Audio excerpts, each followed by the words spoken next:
মই আছো বৰ্তমান আমাৰ চিপাজাৰৰ ঘৰখনত।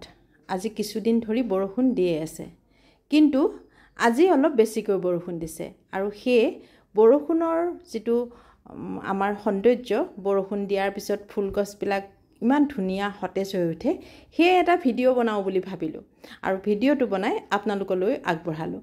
চাওকচোন, আমাৰ চাৰিওপিনে ফুল আছে। অৱশ্যে মই আজি আপোনালোকক এটা ছাইডহে দেখুৱাইছোঁ। এই ফুলবিলাক ইমান ধুনীয়া সতেজ হৈ আছে, ইমান ধুনীয়া হৈ আছে।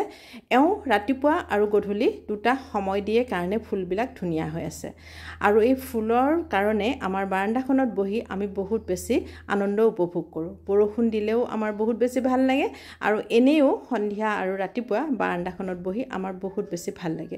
আৰু এই ভাল লগা পৰিৱেশটো মই আপোনালোককো অকণমান দেখুৱাই দিলোঁ। যিহেতু মোৰ ভাল লাগে, মই ভাবিছোঁ আপোনালোকক দেখুৱালে আপোনালোকৰো ভাল লাগিব। এতিয়া মই অকণমান দুইটা ছাইড দেখুৱাই দিলোঁ, পিছত মই বেলেগ আপোনালোকক দেখুৱাম। আজিলৈ ইমানেই। ধন্যবাদ।